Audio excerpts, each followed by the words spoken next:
Picture your life right now. What do you see?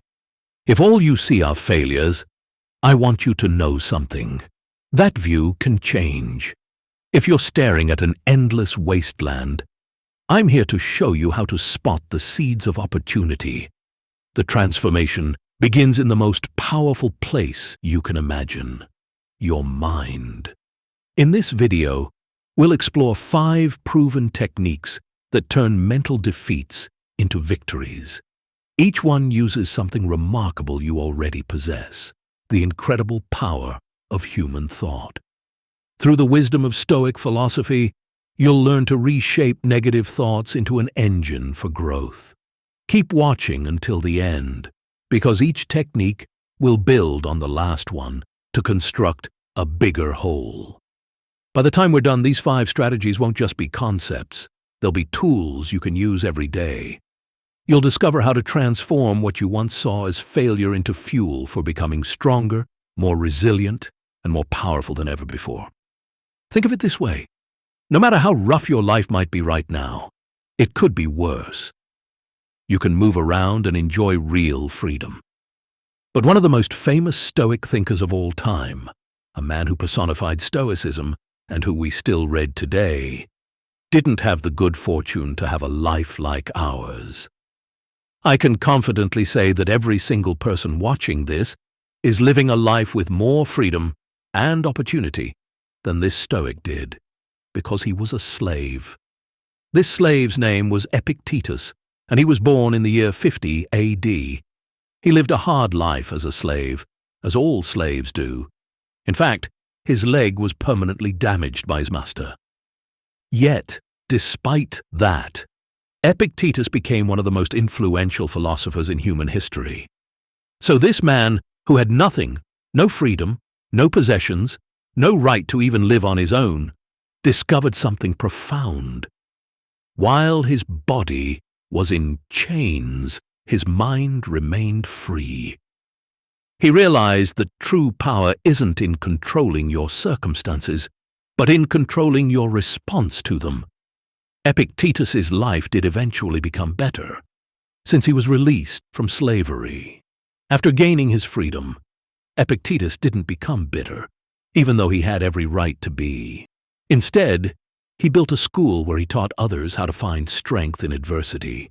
His teachings were so powerful that they influenced Roman emperors, modern CEOs, and even prisoners of war who used his principles to survive unimaginable conditions. We know and honor the name of Epictetus over 1,000 years later.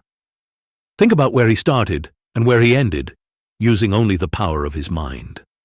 If Epictetus could find freedom and strength while literally enslaved, imagine what you can do with the challenges you're facing. His life proves that your circumstances don't define you. Your response to them does. Let me show you how to apply his wisdom to your life. Epictetus said, "Some things are in our control and others not." Simple, right? But this basic idea can transform your life once you truly understand it. Think about your last major setback. Maybe it was a job rejection, a failed relationship, or a missed opportunity. Now, grab a piece of paper and draw a line down the middle. On one side, write what you could control about that situation. On the other, what you couldn't. Here's what happens. Most people waste enormous mental energy on things they can't influence. You can't change the weather, so why feel bad about it? As a single person, you can't change an election outcome either. That's decided by millions of people, and you're only one person. If you lose a job where the people in charge aren't being fair, what can you do? That's outside your control. But how you did your work, that was all you. The effort you put into it, also you. This isn't just philosophy, it's practical mental fitness. Every time you catch yourself stressing about something, ask, is this in my control? If it's not, let it go, completely. If it is, take action. Nothing in between. Look at what Epictetus had to work with. He was a slave. He owned nothing and could change very little materially about his life before he was free. Yet he persevered. He kept his mind and his spirit strong. He had a worse deal than we do, yet he lived with it and ultimately overcame it with the help of Stoic philosophy. Let Epictetus be your inspiration. If he could do it, you can too. We call our first technique the view from above. Let me show you how this works with a simple exercise you can do right now.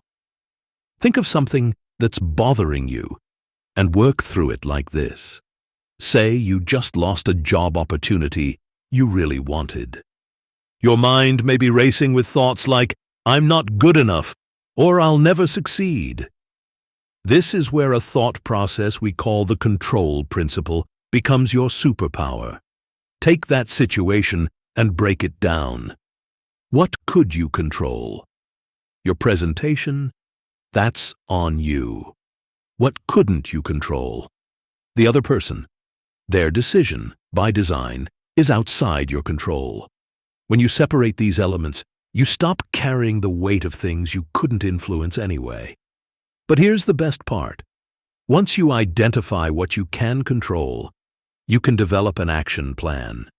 Maybe you can improve your interview skills, build a stronger portfolio, or expand your network.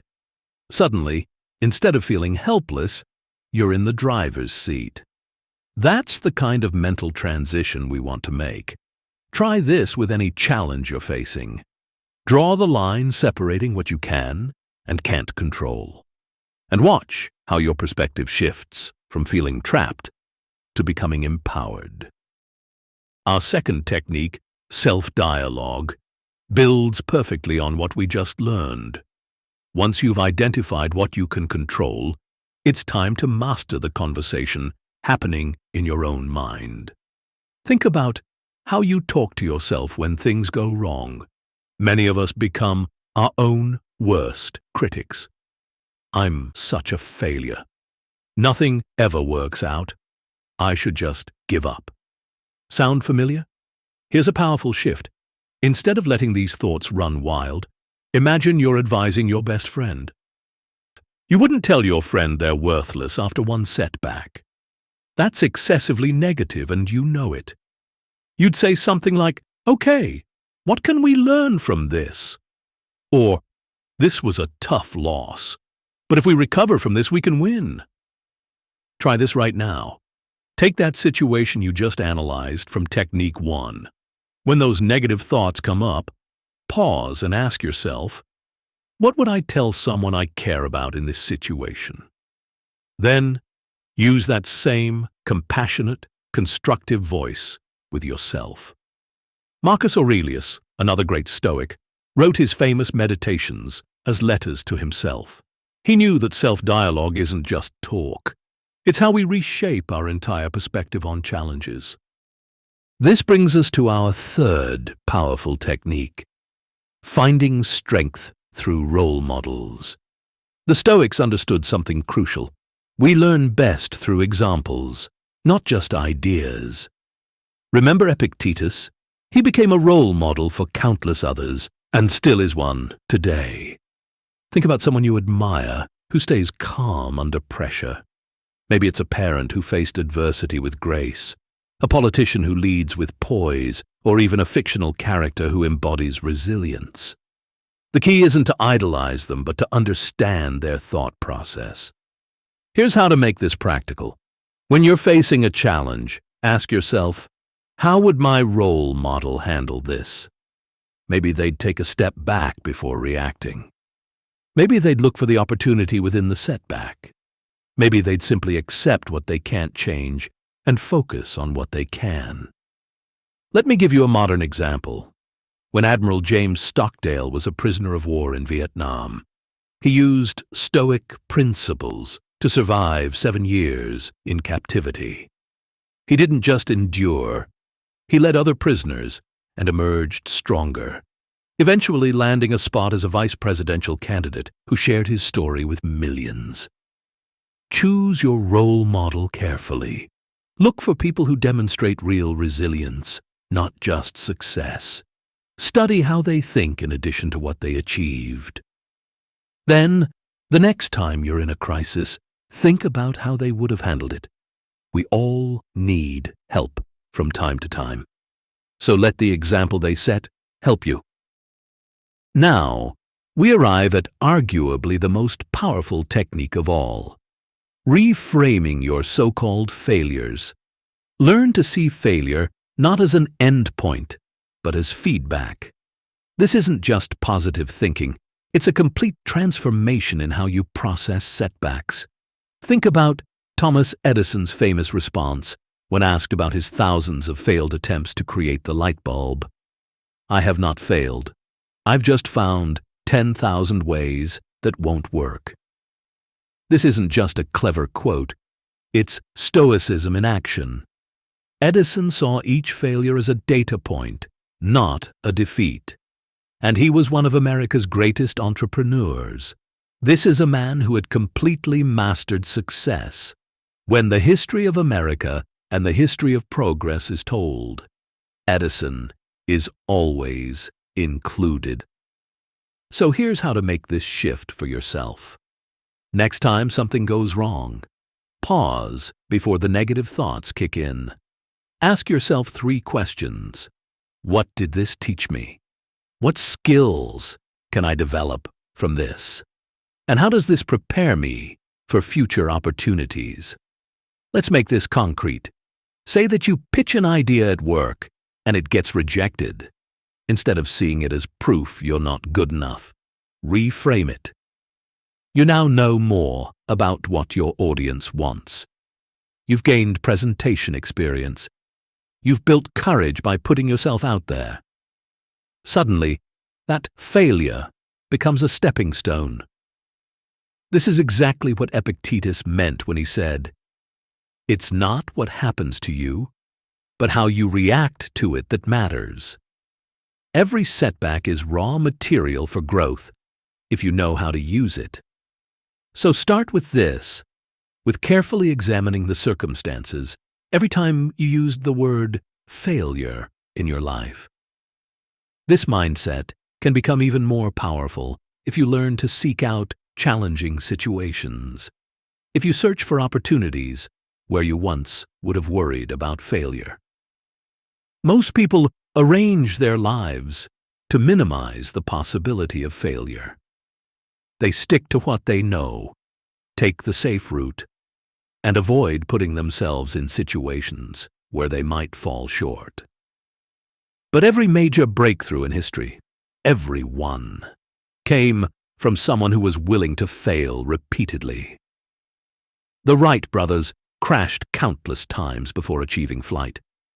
Marie Curie conducted thousands of failed experiments before winning the Nobel Prize. James Dyson created over 5,000 failed prototypes before inventing the vacuum cleaner that made him world famous. What these innovators understood was that failure isn't just something to be tolerated. It's an essential part of the discovery process.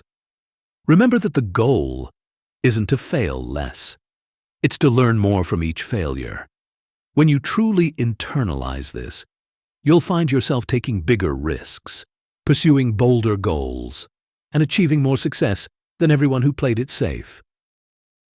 This brings us to our final technique, one that ties everything together: mental goal setting. The Stoics understood something profound about human nature. We often suffer not from the facts of our challenges, but from how we frame them. Here's what I mean. When you're facing a big goal, your mind might jump straight to the end result. I need to completely change my life, or I have to master this skill immediately. This all-or-nothing thinking is a recipe for feeling overwhelmed and giving up. Instead, think like a Stoic. Break down that mountain into manageable hills. If you want to change careers, don't start with "get my dream job." Start with "research one company today" or "update my resume to version 1."